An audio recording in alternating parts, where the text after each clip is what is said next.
Hi everyone, I'm Katrina. I'm Michael. And we are the co-founders of STR Wealth Academy, everything Airbnb, short-term rentals, starting your own Airbnb business from scratch, or if you're an existing host, this is definitely for you. This topic, we're gonna get into how to start your own Airbnb business in 2024 and the appropriate market research to make sure you're going to the right markets, the right properties, the right amenities, so that you are beating out your competition and that you're doing that behind research before even getting into the market. So if you're new to the channel and this is the first time here, welcome. Make sure that you like, subscribe to the channel, hit that notification bell so that you get made aware anytime that we release new content on this channel, which happens on a weekly basis. All right, let's dive into it. And in today's video, we want to dive into the very exciting subject, market research. Guys, this is one of the number one topic we get with all of our Airbnb students, short-term rentals. What market do I set up in? What's the best market? How do I know if it's oversaturated? How do I make sure I'm going to make the most amount of money? This is that upfront research before you even get into a unit, whether you're buying, utilizing rental arbitrage, or our proprietary partnership model. Market research is the number one step you want to be utilizing, making sure that you're getting in at the beginning on the right foundation. Now, this can sound like kind of a scary topic because there's a lot that actually goes into market research, and it is one of the most important variables to creating success in this industry, especially in 2024 Yes. with where things are currently at now. So when you're just beginning this process, there's a few ways we want to think about this case. We have market research, which is basically like the area, location, like what sandbox are you going to play in? That's like the first component. But then we're also going to drill down into property analysis, which is its a whole thing in and of itself. And then most importantly, it's like what kind of guests do we want to be attracting to our property? Okay, so we're going to break this down step by step and give you guys the tools you need in order to really understand what actually goes into doing proper research, which will allow you to set yourself up for success for the long term. So let's dive into it. So when you're first diving into this, you want to hop online, do a little bit of research to really just kind of find out some information on that market in terms of what the local rules, regulations look like. The way we typically would do that is just literally hop on Google or whatever Google. search engine of your choice. So Google your city name and a keyword like short-term rental bylaws, short-term rental rules, short-term rental Sydney ordinances, okay? And you're gonna find a lot of information on what the rules might look like in that particular area, okay? So when you're diving into this, there's a few kind of red flags or, mines we want to avoid. The first one that can be common in some places is what's known as a primary residence requirement, or places that require or set a cap on the number of days that you can actually rent your property out as a short-term rental. So some cases I've seen you can only do 90 days a year. Other cases I've seen a maximum of 180 days. These are places we ideally want to be avoiding if at all possible. Again, that's just limiting the amount of income that you can make as a host if in that particular spot you're only allowed to do it for so many days and you're only allowed to do it at your primary residence. However, just to be devil's advocate in here as well, you actually can get into these markets with the right strategy as well. And when I'm talking about that, I'm looking at midterm rental strategy. I'm also looking at co-hosting strategies, already existing Airbnbs that have, like, let's say it's like a lottery that they give out for licenses. So people that have those licenses already, you can also help them as well and get into those markets. We have multiple strategies on this. This will be a separate video. So tune into that one of how to actually get into those kind of restrictive markets, because sometimes that's even the best markets to get into on devil's advocate as well, because everyone avoids them. That's a very important point that Katrina just made, because sometimes people run into situations where they're like, hey, well, I didn't find any rules about this particular spot. It must be a really great market. And the thing is, just because there's no rules in place now, that doesn't necessarily mean that the hammer is about to drop later in the future. We've seen lots of examples of this where people get into spots thinking that they're, it's green light, all systems go, but then one or two variables change, then all of a sudden what looked to be great could be an absolutely terrible market. Yeah, and we've ourselves have been managing over 6 years since 2018, and we've seen such a shift in the Airbnb short-term rental industry. Huge. With regulations, licensing, everything is catching up. So it is so important to make sure that you are aware of these regulations, and it's not a set it and forget it. You have to be constantly in the know of what's happening in the area and different markets that you're setting up your Airbnb and short-term rental. Okay, so that's step one in market research, is know the rules inside and out, because at the end of the day, you do not want to build your business on a foundation of sand. Sometimes it's actually better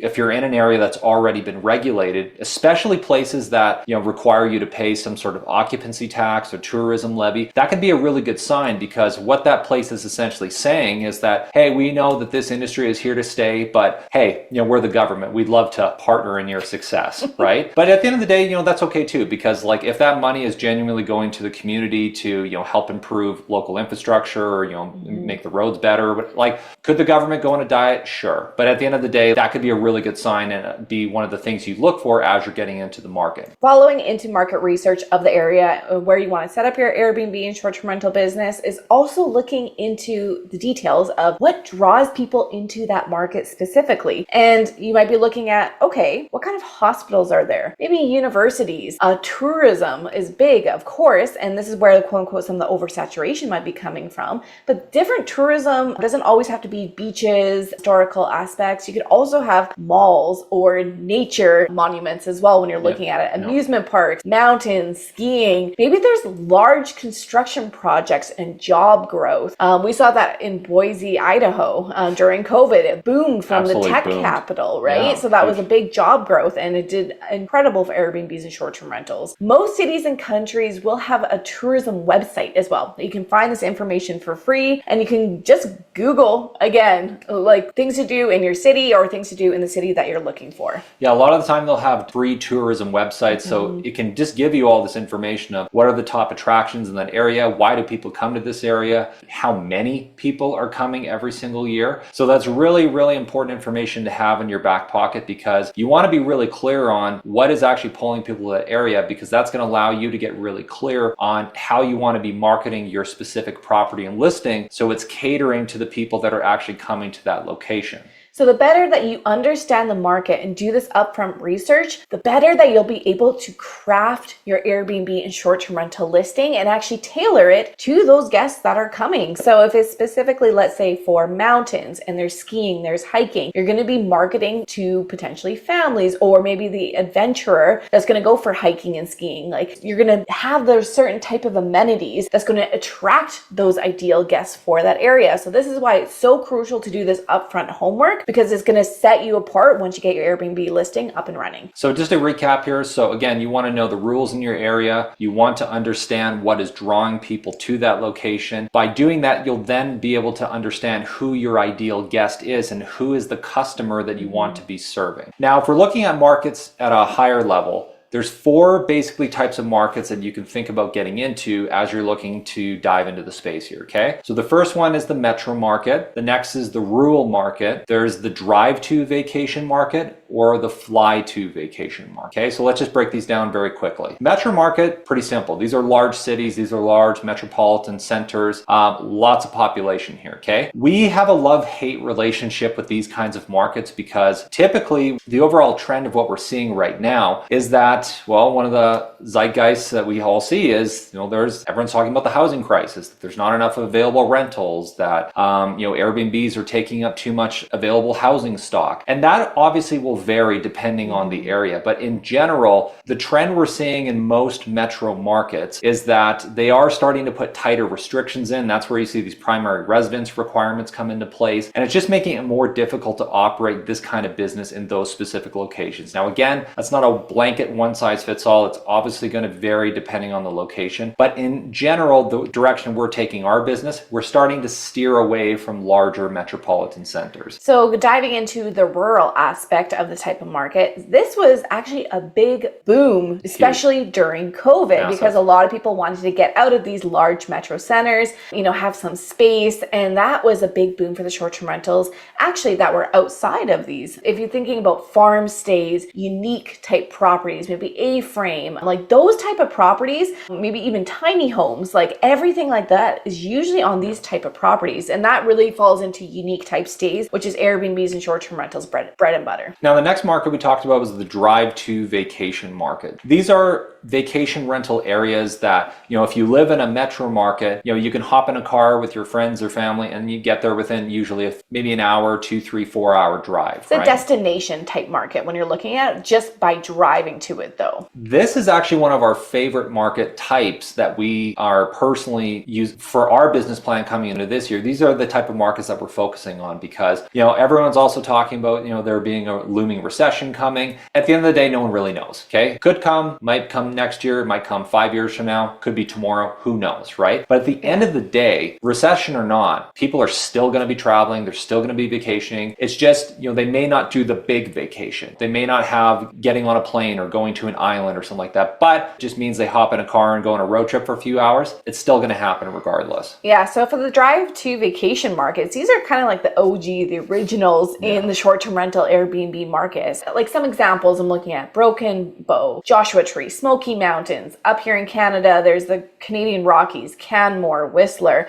Like these are very close to large metro ones. They just hop in a car and go there for the weekend. But they've had short-term rentals and Airbnbs actually for quite a long time. Even before these platforms existed, these are historically vacation rental markets, and there could be enormous opportunities there if you're willing to roll up your sleeves and put the work in. But these are, for our business in particular, this is one of our favorite market types and what we're focusing on a lot coming into 2024. Now, the final market is what we call the fly-to vacation market. So this is something you actually have to get on a plane and pack up your suitcase and all these different things and actually fly to a particular destination. You can do extremely well with these kinds of markets if you're located in these areas, but it's also the first market to drop if there was a recession or an economic slowdown, because at the end of the day, guys, a vacation is most definitely a want, not a need. So it's not that there's no opportunity in these areas, there absolutely is, but if push comes to shove and things slow down, this is usually the first thing that gets cut off of people's line items in their budget. All right, so the next area we want to go through with market research is actually the how-to. So some of the tools that we can actually look to do a lot of this upfront research for you, and that actually can give you an edge to make sure you're setting up in the right areas, the right kind of properties, so you have success behind you. So really, what does that mean? What tools can we vet these markets? There's various ones that we use here.